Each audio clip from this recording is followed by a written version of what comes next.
Hello friends, welcome back to our channel. అందరికీ నమస్కారం. ఈరోజు చాలా సింపుల్గా ఈజీగా ప్రిపేర్ చేసుకునే నేతి బొబ్బట్లను ఏ విధంగా ప్రిపేర్ చేసుకోవాలో షేర్ చేయబోతున్నాను.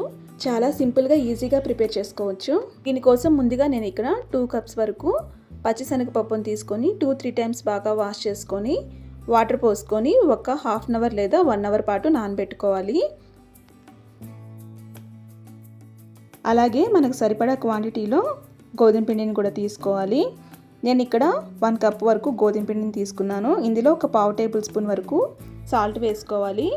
అలాగే 1 or 2 టేబుల్ స్పూన్ వరకు నెయ్యి లేదా ఆయిల్ వేసుకొని వాటర్ పోసుకొని ఇలా స్మూత్గా కలుపుకోవాలి. వాటర్ని కొంచెం కొంచెంగా వేసుకుంటూ పిండిని ప్రెస్ చేసుకుంటూ స్మూత్గా కలుపుకోవాలి. ఇలా పిండిని బాగా కలుపుకున్న తర్వాత పిండికి కొంచెం పైనంతా ఆయిల్ అప్లై చేసి ఒక తడి క్లాత్ లేదా మూత ఉంచుకొని ఒక హాఫ్ అన్ అవర్ పాటు పక్కన ఉంచుకోండి. పిండి స్మూత్గా ఉంటుంది.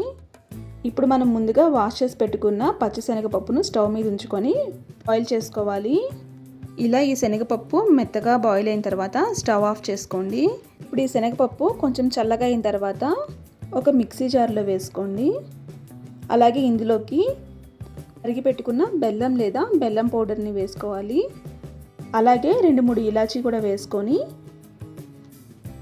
గ్రైండ్ చేసుకోవాలి. ఎలాంటి వాటర్ యాడ్ చేయని అవసరం లేదు, సరిపోతుంది. మనం పచ్చిశనగపప్పులో కూడా వాటర్ని పూర్తిగా తీసివేసుకున్నాకే గ్రైండ్ చేసుకోవాలి. అప్పుడు ఇది ఈ కన్సిస్టెన్సీలో వస్తుంది. మీకు కొంచెం వాటరీగా అనిపిస్తే స్టవ్ మీద పెట్టుకొని ఒక 2 మినిట్స్ పాటు బాయిల్ చేసుకొని తర్వాత దీంతో ఇలా ఉండలుగా ప్రిపేర్ చేసుకొని పక్కన ఉంచుకోండి. అలాగే మనం ముందుగా కలిపెట్టుకున్న గోధుమ పిండిని కూడా ఇలా ఒకసారి కలుపుకొని చిన్న చిన్న ముద్దలుగా ప్రిపేర్ చేసుకొని పక్కన ఉంచుకోవాలి. ఈ 2 ముద్దలు కూడా సేమ్ సైజు ఉండేలాగా ప్రిపేర్ చేసుకోండి. ఇప్పుడు ఇలా ఒక ప్లాస్టిక్ కవర్ పెట్టుకొని దాని మీద ముందుగా కొంచెం నెయ్యి అప్లై చేసుకొని ముందుగా గోధుమ పిండి ముద్దను తీసుకొని ఇలా ప్రెస్ చేసుకోవాలి.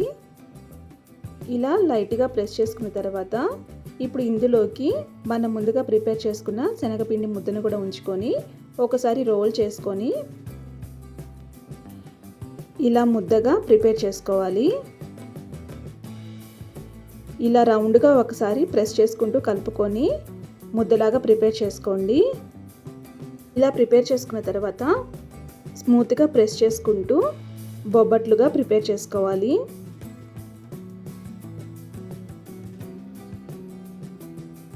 చాలా ఈజీగా ప్రిపేర్ చేసుకోవచ్చు.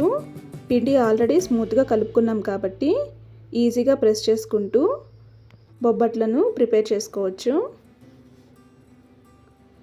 ఇప్పుడు ఒక ప్యాన్ పెట్టుకొని ముందుగా ఒకసారి నెయ్యి అప్లై చేసుకొని మనం ప్రిపేర్ చేసుకున్న బొబ్బట్లను వేసుకోవాలి.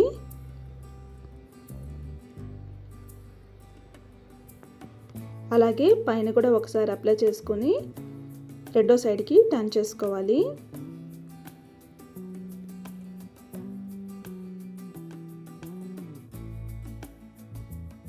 ఇలా బొబ్బట్లను ఈజీగా క్విక్గా ప్రిపేర్ చేసుకోవచ్చు. చాలా టేస్టీగా ఉంటాయి. అలాగే మిగతా వాటిని కూడా ఈ విధంగా ప్రిపేర్ చేసుకోండి.